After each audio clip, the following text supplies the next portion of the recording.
बिस्मिल्लाहिर्रहमानिर्रहीम अस्सलाम वालेकुम हेलो एवरीवन। उम्मीद करता हूँ आप सब खैरियत से होंगे। आज जो हमारा टॉपिक है that is from gender studies, gender and governance, one of the most important and interesting topics regarding CSS, PMS और पीसीएस। बाकी ये जेंडर एंड गवर्नेंस आपके दूसरे जो यूनिवर्सिटीज़ के सब्जेक्ट है उनमें भी ये डिस्कस होता है, लेकिन ये एक प्रॉपर चैप्टर है सीएसएस और पीएमएस में जेंडर स्टडीज़ के कोर्स में, जेंडर एंड गवर्नेंस के नाम से। ठीक है, तो ये है क्या। सबसे पहले इसमें कुछ मूवमेंट्स को हम देखेंगे, ठीक है, और भी बहुत सारी चीज़ें हैं। और बढ़ते हैं अपने टॉपिक की तरफ। अगर हम गवर्नेंस को डिफ़ाइन करें तो गवर्नेंस का क्या मतलब है। Governance actually refers to the process, systems and practice through which an organisation, institution और society is directed and control. Governance actually एक प्रोसेस होता है, एक सिस्टम होता है जिसके थ्रू किसी भी इंस्टीट्यूट को, किसी भी ऑर्गेनाइजेशन को, किसी भी सोसाइटी को कंट्रोल किया जाता है। ठीक है, it encompasses the mechanisms by which stakeholders hold decision makers accountable and ensure that entity is operating in accordance with established goals, policies, and ethical standards. Governance can occur at various levels, including corporate, public, and global governance. ठीक है, ये नीचे कुछ examples दी गई है, आगे भी हम जाके एग्जांपल्स डिस्कस करेंगे कि पब्लिक गवर्नेंस क्या है, कॉर्पोरेट गवर्नेंस क्या है, ग्लोबल गवर्नेंस क्या है। तो मतलब इस तरह है कि जब आपकी जैसे हमने स्टार्ट में बात की थी कि ये एक प्रोसेस होता है, एक सिस्टम होता है जिसके थ्रू जो है किसी इंस्टीट्यूट, किसी ऑर्गेनाइजेशन को या एक सोसाइटी को कंट्रोल करना। ठीक है, सो ऑब्वियसली इसमें फिर बहुत सारे लोग आ जाते हैं। ठीक है, स्टेक होल्डर जिसे हम कहते हैं वो आ जाते हैं। जैसे आगे हमारे पास एग्जांपल है एक पब्लिक गवर्नेंस, एग्जांपल एक है। ठीक है, जैसे हमारे पास एग्जांपल क्या है, a city government implements policies and regulations to manage public resources and services like water supply, waste management and public transportation. तो ये गवर्नेंस है। ठीक है, मतलब ये एक पब्लिक गवर्नेंस में आ जाता है, जिसमें उसका काम क्या होगा, वो जो है लाइक जो वाटर सप्लाई है या जो वेस्ट मैनेजमेंट है, पब्लिक ट्रांसपोर्टेशन है, इसको बेहतर करना या इसकी सर्विसेज प्रोवाइड करना। ठीक है, प्रैक्टिस क्या है, public consultations, local council meetings. अब इस पे क्या है, जैसे आपने कहा बात की थी स्टेक होल्डर्स वगैरह, तो इसमें ये लोग मीटिंग्स रखेंगे। ठीक है, ट्रांसपेरेंट बजट होगी एलोकेशन की, परफॉर्मेंस रिव्यूज़ हो गए। ठीक है, और पब्लिक सर्विसेज। उसके बाद है ग्लोबल गवर्नेंस। इसकी एग्जांपल क्या है, जैसे यूनाइटेड नेशन है, coordinates international efforts to address global issues. अब यूनाइटेड नेशन तो सबके पास नहीं जा सकता। ठीक है, तो वो एक एड्रेस करता है, मीन्स एक खिताब करता है जिसमें क्या है, ग्लोबल इश्यूज़ को डिस्कस, जिसमें कहते हैं कि भाई क्लाइमेट चेंज, पीस मेकिंग होनी चाहिए, ह्यूमन राइट्स। अब इसके लिए ये प्रैक्टिस किस तरह होगा, इसकी प्रैक्टिस इस तरह होगी कि इंटरनेशनल ट्रीटीज़ होंगे, ग्लोबल समिट्स होंगे एंड इंटर गवर्नमेंटल ऑर्गेनाइजेशंस होंगे, जिसमें वर्ल्ड हेल्थ ऑर्गेनाइजेशन है, that set and enforce global standards.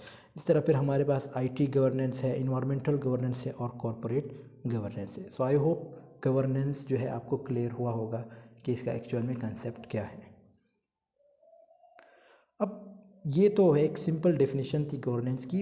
अब जो हमारी मेन चीज़ है वो क्या है, जेंडर एनालिसिस ऑफ गवर्नेंस। यहाँ से आपके असल में एक इम्तिहान स्टार्ट होता है कि इसको आपने समझना है। Gender stratification and public private divide, cult of domesticity. Cult of domesticity क्या है, the cult of domesticity was a 19th century believe that women should focus on home and family valuing equalities. अच्छा, इसका simple concept ये है, ये आप लोग पढ़ लीजिएगा, मैं आपको बताता हूँ कि इसका क्या मतलब है। इसका मतलब ये है कि फ़ीमेल को जो है, मतलब एक माइंडसेट बनाना कि फ़ीमेल क्या है, फ़ीमेल जो है वो प्योर होती है। ठीक है, रिलीजियस होती है, ओबीडेंट होती है, good and house hold task, मतलब ये इनका काम है। ठीक है, उसको रिलीजियस होना है, उसको जो है प्योर होना है, ओबीडेंट उसको जो है होना है। ठीक है, और घर के काम संभालने। तो ये क्या है, ये कल्ट ऑफ डोमेस्टिसिटी है। और मतलब home and family life like dominated by women. and the private spare home, while it provided women with a respected role, it also limited their opportunities and reinforced gender inequalities. तो इससे क्या होगा, obviously gender inequalities तो create होंगे। मतलब आप अगर एक फ़ीमेल को कहते हो कि भाई आपने घर में ही रहना है, घर के ही काम करने हैं, तो मतलब वो तो फिर बाहर की दुनिया ही नहीं देखेगी। बाहर में वो क्या करेगी, बाहर में उसका कोई जॉब ही नहीं होगा। सो इट मीन्स यहाँ पे हम जब इसको देखते हैं तो ये जेंडर इनक्वालिटीज़ में आ जाता है। फिर उसके बाद है जेंडर डिवीज़न ऑफ लेबर, ठीक है, gender division of labour. Gender division of labour, इसमें डिफरेंट चीज़ें आ जाती है। मतलब मेल फीमेल को किस तरह जो है सेपरेट रखा गया है, ठीक है। जैसे उसकी तनख्वाहें, फ़ीमेल की जो तनख्वाह है वो कम होती है और मेल की ज़्यादा होती है, ठीक है। अब ये आगे हम इसके और कुछ चीज़ें एग्जांपल्स डिस्कस करेंगे, जैसे की aspects of gender division of labour. Household labour example क्या है, women traditionally taking on roles such as cooking, cleaning and child care, while man handle task like home maintenance and yard work. कितना best example है कि female का काम क्या है, बच्चों को संभालना, ठीक है, क्लीनिंग करना, कुकिंग करना। लेकिन जो मेल है अगर वो उसी घर में काम भी कर दे, मतलब सपोज़ उसका हस्बैंड है, तो उसका काम क्या होगा, वो सिंपल घर के मेंटेनेंस से मुराद क्या है, कमाना, ठीक है, पैसा कमाना ताकि घर को मेंटेन रखा जाए। मींस रोज़ी लाइक रोटी वगैरह जो है एक किस्म का हम कह सकते हैं। इसी तरह फिर यार्ड वर्क, ठीक है, ये इसका काम होगा। प्रैक्टिस क्या होगी, social expectation that design women the majority of unpaired domestic work regardless of their employment status outside the home, ठीक है।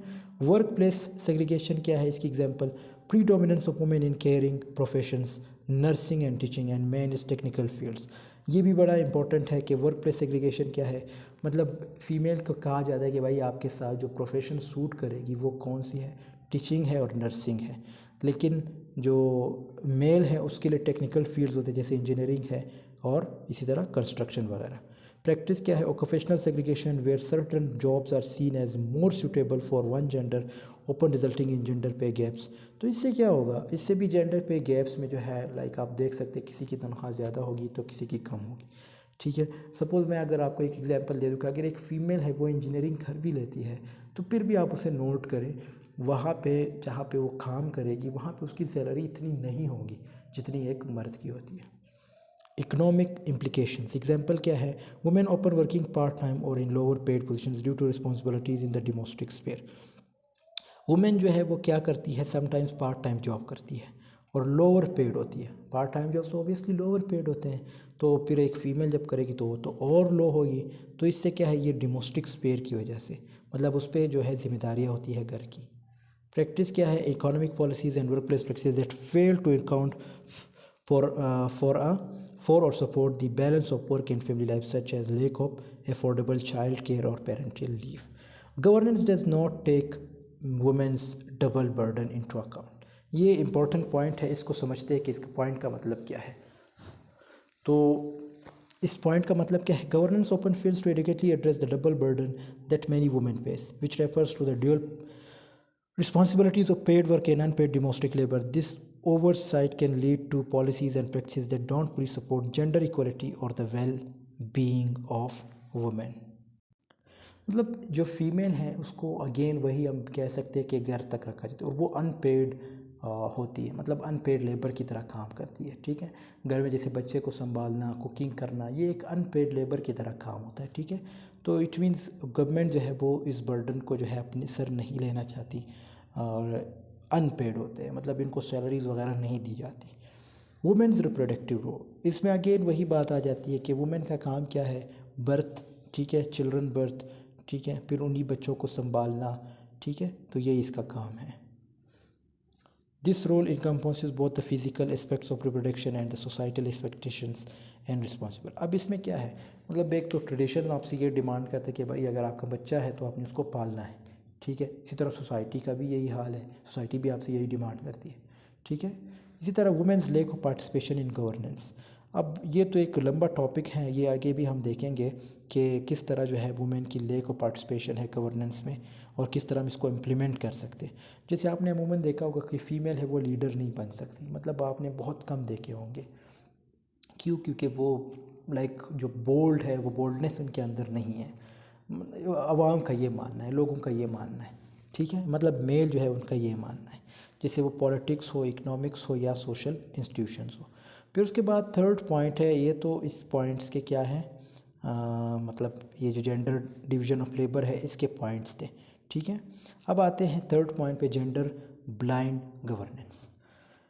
इसका मतलब क्या है कि women are confined to soft policies such as health and education. ये इसकी पूरी एक्सप्लेनेशन है, मैं आपको समझा देता हूँ कि इसका मतलब क्या है। वुमेन को क्या कहा जाता है कि भाई आपने जो हेल्थ, जैसे मतलब नर्सिंग कोर्स है वो करना है, ये एक सॉफ्ट प्रोफेशन है।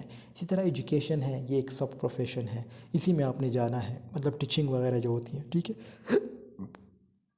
Governance institutions also discriminate against LGBT। जैसे डिफरेंट गवर्नेंस इंस्टीट्यूशंस होती है वो इवन डिस्क्रिमिनेट करती है LGBT इंडिविजुअल्स को भी। जैसे किस तरह, अपने लॉज के थ्रू, अपने पॉलिसीज़ के थ्रू, अपने प्रैक्टिस के थ्रू, दैट मार्जिनलाइज और exclude them based on their sexual orientation और gender identity. This discrimination includes legal, social and institutional barriers that limit their rights, opportunities and safety. फिर उसके बाद है, there are far fewer movement at local, national and global areas of decision making in the world. ये तो easy है, मतलब इनके फैसलों की इतने वो सीरियस नहीं लिया जाता, चाहे कहीं पे भी हो, दुनिया में हो, लाइक पाकिस्तान में हो, कोई भी मुल्क हो। लेक ऑफ, उसके बाद है lack of gender analysis in policies. अब lack of gender analysis in policies ये फोर्थ पॉइंट है। इसका क्या मतलब है, refers to the absence or insufficient consideration of how policies impact different genders differently. मतलब चाहे वो मेल हो या फीमेल हो, किस तरह जो डिफरेंट पॉलिसीज़ होते हैं वो उनको लाइक क्या कहते हैं, इम्पैक्ट करते हैं। It means that policies are developed, implemented और evaluated without adequately assessing their potential effects on gender equality. मतलब उसमें ये नहीं देखते कि भाई इससे इस जेंडर को, यानी फीमेल है उसको कितना नुकसान होगा, ये मेल है उसको कितना नुकसान होगा, ठीक है। This oversight can result in policies that inadequately reinforce gender stereotypes, inequalities और barriers faced by women, men and non binary individuals. Non binary में ये दूसरे जो ट्रांसजेंडर वगैरह या दूसरे जो गेव्स वगैरह ये सारे आ जाते हैं। अब इसकी कुछ की पॉइंट्स हैं, इम्प्लिकेशंस हैं, ये आप लोग पढ़ लीजिएगा, इसकी एग्जांपल हैं, ठीक है। Addressing the issue. और इसी तरह अब आते हैं वुमेन एंड डेमोक्रेसी। ये बहुत इंपॉर्टेंट है, डेमोक्रेसी में वुमेन का रोल या क्या रोल है उसका, उसका कोई रोल है भी या नहीं। Not true democracy, lack of representation in political parties, issues as voters not perceived as legitimate, ठीक है। मतलब एक ट्रू पार्टिसिपेशन नहीं है इनकी डेमोक्रेसी में, ठीक है। और इनको दूर रखा जाता है, चाहे वो पॉलिटिकल पार्टीज़ में हो, इनको कोई अच्छा रैंक वगैरह या कोई अच्छा पोस्ट, कोई अच्छी पोजीशन नहीं दी जाती, ठीक है। वुमेन इन पार्लियामेंट्स में, जैसे एक एग्जांपल है इसके, हम देखते हैं 22% world parliaments average in the world. As of recent statistics women hold about 22% of parliamentary seats with worldwide on average. This figure highlights the ongoing underrepresentation of women in legislative bodies globally. Women occupy approximately 22% of seats in national parliaments across the world. यानी पूरी दुनिया में इसके 22% जो है women वो parliament में होती है, ठीक है। ये एक अंदाज़ा है। Men's legislating for women's issues.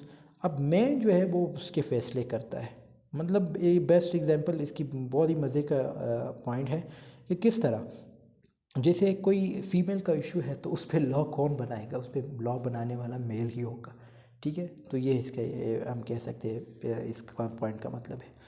Women issues are not represented at the highest level और पॉलिसी मेकिंग, ठीक है। वुमेन के जो इश्यूज़ है वो मतलब उस पर इतना फोकस नहीं किया जाता, उसको रिप्रेजेंट नहीं किया जाता, स्पेशली एशियन और अफ्रीकन ममालिक में।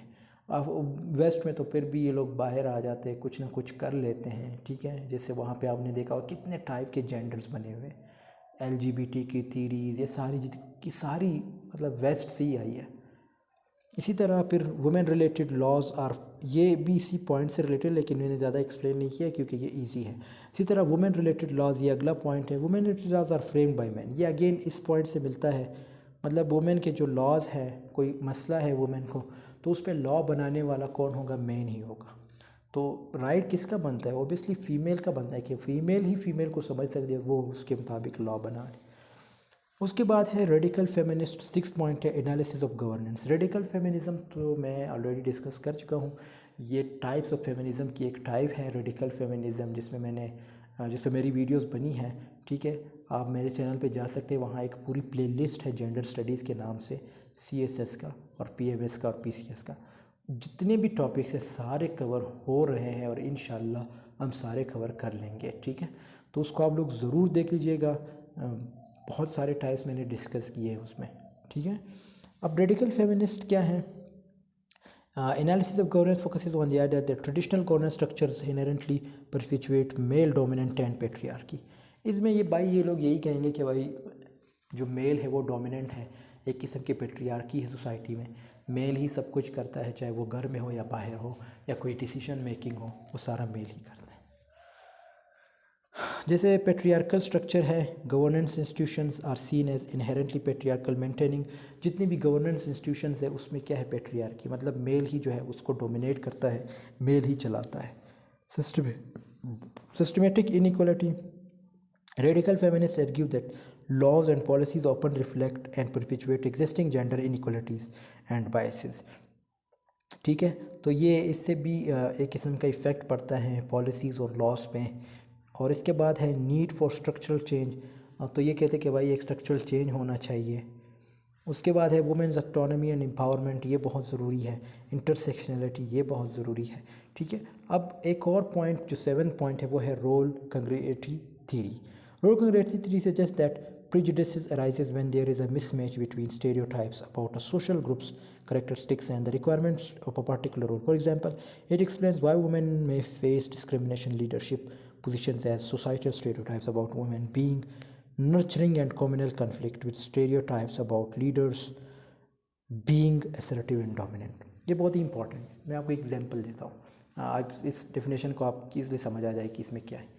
एक मेल है, ठीक है, सॉरी एक फ़ीमेल है, वो लीडर बन जाती है, मतलब मुल्क की सदर बन जाती है, मुल्क की वज़ीर आज़म बन जाती है, तो लोग उसको क्रिटिसाइज़ करेंगे। क्यों करेंगे? कि भाई इसका तो काम था घर संभालना, इसका तो काम था बच्चों को संभालना, ठीक है, या अगर इसका काम ये नहीं था तो इसे किसी लोअर पोस्ट पे होना चाहिए, ये तो एक बड़ा पोस्ट है। तो ये किस्म का स्टेरियोटाइप जो है सोसाइटी जो है बिल्ड करती है वुमेन से रिलेटेड। इसकी मैं एक एग्जांपल लड़कों से रिलेटेड भी देता हूँ। एक लड़का है, ठीक है, वो प्राइमरी सेक्शन को पढ़ाता है, मतलब 1 से लेके 5th तक है, ठीक है। तो जब वो प्राइमरी या सेकेंडरी सेक्शन को पढ़ाएगा तो कुछ लोग आपने देखे होंगे सोसाइटी में, ये एग्जांपल ये है, ठीक है, जो मैं अभी आपको रिप्रेजेंट कर रहा हूँ। तो कुछ लोग आपने देखे होंगे, वो कहते हैं मिस मैच। मिस मैच क्या है? मिस मैच इसका मतलब ये है कि लड़का जो है वो गलत फील्ड में आ गया, मतलब ये काम तो फीमेल का था, सेकेंडरी लेवल को पढ़ाना, प्राइमरी लेवल को पढ़ाना, ठीक है। बच्चे आपने अमूमन देखा होगा, आप किसी भी स्कूल में जाके अप्लाई करें, जहाँ पे भी 1 से लेके 8 तक ज़्यादातर जो है लड़कियाँ पढ़ाती हैं, ठीक है। तो इसकी वजह क्या है? बल्कि अगर 8 तक नहीं तो 5th तक ज़रूर लड़कियाँ पढ़ाती हैं। इसकी वजह ये है क्योंकि ये अच्छा खासा कंट्रोल कर लेती है। मेल जब इस तरह करता है तो समटाइम्स वही मेल यानी सोसाइटी में जो एक स्टेरियोटाइप बना है कि भाई ये तो बच्चों को पढ़ाने वाला है, ये हमें क्या खाक पढ़ाएगा, तो ये क्या है, ये रोल कंग्रेगेटरी थ्योरी में आ जाता है। फिर उसके बाद है gender main streaming. Gender main streaming cycle in policy development. Gender mainstreaming in policy development is a process aimed at ensuring that gender perspectives and considerations are integral to all stages of policy making, from planning to implementation and evaluation। जैसे नीचे examples हैं, policy planning and analysis, gender analysis, conduct through gender analysis to understand how different genders are affected by the issues at hand. This involves collecting and analyzing gender disaggregated data। अब इसमें क्या है, देखो gender, अगर हम gender main streaming क्यों देखें, gender main streaming का मतलब ये है कि एक डिपार्टमेंट है, उसमें मेल को क्यों ज़्यादा फोकस किया जाता है या फीमेल को क्यों ज़्यादा फोकस, या मेल को क्यों कम फोकस किया जाता है या फीमेल को क्यों कम फोकस किया जाता है। तो एक किस्म का डेटा आपने कलेक्ट करना होता है, ये एक इसको हम कहते हैं जेंडर मेन स्ट्रीमिंग, ठीक है। इसी तरह स्टेक होल्डर कंसल्टेशन है, पॉलिसी फॉर्मेशन, ये इसी से रिलेटेड है, ये दूसरा पॉइंट है। पॉलिसी फॉर्मेशन है, सेटिंग ऑब्जेक्शंस है, ठीक है। तीसरा पॉइंट है पॉलिसी इम्प्लीमेंटेशन है। ये सारे बहुत ही इजी लैंग्वेज में है, मैंने आपको जेंडर मेन स्ट्रीमिंग बता दिया कि इसका मतलब ये है, तो ये पॉइंट को समझने में आपको कोई भी इंशाल्लाह दिक्कत नहीं होगी। इसी तरह मॉनिटरिंग एंड एवेल्यूएशन है, ठीक है। इसी तरह पॉलिसी रिव्यू है एंड रिविज़न है, ठीक है। ये 5 पॉइंट्स आप लोगों को याद होने चाहिए। फिर implement levels of gender governance. अब ये बहुत ही इंपॉर्टेंट है कि हम जेंडर यानी एक किस्म की इक्वलिटी लाना उसको कैसे इम्प्लीमेंट कर सकते हैं, स्पेशली ये जो डिपार्टमेंट्स हैं। सबसे पहले है international level, treaties and conventions ratify and implement international agreements such as CEDAW convention on the elimination. जैसे एक ट्रीटी जो है साइन की गई थी सीडॉ, ठीक है, इसका क्या मतलब है कि convention on the elimination of all forms of discrimination against women, यानी ये जो डिस्क्रिमिनेशन है वुमेन को लेकर ये ख़त्म होनी चाहिए। To commit to global standards for gender equality, ताकि जेंडर इक्वलिटी आ जाए। Global advocacy participate in international forums and advocate for gender equality on global scale, ताकि पूरी दुनिया में जो है जेंडर इक्वलिटी आ जाए, इसीलिए इसको जो है साइन करवाया जाता है। पाकिस्तान ने आई थिंक 1996 में किया था इसको साइन, ठीक है, फिर भी इसको आप लोगों ने कंफर्म करना है। आई थिंक 1996 या 1998 इस तरह था कुछ। डेवलपमेंट प्रोग्राम्स क्या हैं? Engage in international development programmes that promote gender equality and powers. इसी तरह नेशनल लेवल पे भी अगर हम देखें तो legislation and policy frameworks enact gender responsive laws and policies that promote gender equality in sectors including labour, education, health and social protection. इसी तरह रीजनल है, रीजनल स्टेट लेवल है, ठीक है, इसमें हम कैसे इम्प्लीमेंट कर सकते हैं गवर्नेंस को, ठीक है, मतलब जो है हम कहते हैं इम्प्लीमेंट करना। इसी तरह लोकल या म्यूनसिपल लेवल पे किस तरह कर सकते हैं, इंस्टीट्यूशनल लेवल पे कैसे कर सकते हैं, सेक्टरल लेवल पे कैसे कर सकते हैं। तो ये इजी है, इतनी इसमें कोई ख़ास बात नहीं है। इसके फिर की पॉइंट्स की स्टेप्स भी हैं किस तरह इम्प्लीमेंट किया जा सकता है। अब आते हैं जेंडरिंग डेमोक्रेसी, ये भी बहुत इंपॉर्टेंट पॉइंट है। इसके कुछ पॉइंट्स को समझते हैं। की एस्पेक्ट्स ऑफ जेंडर डेमोक्रेसी या जेंडरिंग डेमोक्रेसी क्या है? रिप्रेजेंटेशन एंड पार्टिसिपेशन, यानी फ़ीमेल और उसकी जो है पार्टिसिपेशन इक्वल होनी चाहिए, चाहे वो पार्लियामेंट हो, सेनेट हो, कोई भी जगह हो, ठीक है। Policy and decision making female को भी करना चाहिए, ठीक है, उसको भी राइट देना चाहिए। जैसे promote women's rights and consider diverse gender perspectives. Gender impact assessment, conducting assessments to understand how policies and decisions affect different genders and gender and accordingly. इसी तरह institutional mechanisms, gender equality bodies, establishing institutions or mechanisms dedicated to advancing gender equality, monitoring progress and advocating for women's rights within democratic frameworks, ठीक है। cultural and attitudes हैं, ठीक है। examples of gender democracy है, इसके 3 examples है, आप लोग पढ़ लीजिएगा। और गोल्स और बेनिफिट्स क्या है तो ये भी आप लोग देख लीजिएगा। अब आखिरी जो पॉइंट है, आखिरी जो पार्ट है इस टॉपिक का, वो क्या है? Women part of governance politics in Pakistan, यानी वुमेन का क्या रोल है, क्या कोई पॉलिटिक्स में उसका हिस्सा था या है? ऑब्वियसली है, आपने देखा होगा जैसे PMLN की जो आजकल वज़ीर आला है क्या कहते हैं पंजाब की, कौन है? मरियम नवाज़, ठीक है। तो वो क्या है, मरियम नवाज़ शरीफ क्या है? ऑब्वियसली एक फ़ीमेल, और उसके साथ में आप देख सकते हैं कि पॉलिटिक्स में थी और आई, तो ये क्या है, एक किस्म का रोल जो है प्ले कर रही है गवर्नेंस में, ठीक है। इसी तरह हमारे पास और बेस्ट एग्जांपल है शानज़ा फ़ेक, जो कि सिविल सर्वेंट थी, है अभी भी 2018 में ये टॉपर थी CSS में, ठीक है। तो इसका आप लोग जाके इंटरव्यू देख ले, आपको पता चल जाएगा कि आपने CSS किस तरह क्लियर करना है, ठीक है। और ये पॉइंट भी मैं इंक्लूड करूँगा कि अगर आपने वाकई ये सब्जेक्ट्स अमूमन लड़के पास कर लेते हैं, लड़कियां पास कर लेती हैं, लेकिन सवाल आता है ऐसे पे। ऐसे जो है अमूमन आप लोगों के क्लियर नहीं होते, उसकी वजह ये है क्योंकि आप प्रैक्टिस स्टार्ट से नहीं करते। तो कोशिश करें स्टार्ट से प्रैक्टिस करें, इंशाल्लाह आपके अच्छे खासे नंबर ऐसे में भी आ जाएंगे और क्लियर हो जाएगा। सो दोस्तों, यहाँ पे हमारी वीडियो की एंडिंग होती है। आई होप आपको ये वीडियो पसंद है तो ज़रूर लाइक कमेंट शेयर कीजिएगा। आपसे मिलते हैं नेक्स्ट वीडियो में, तब तक के लिए अल्लाह हाफ़िज़, टेक केयर।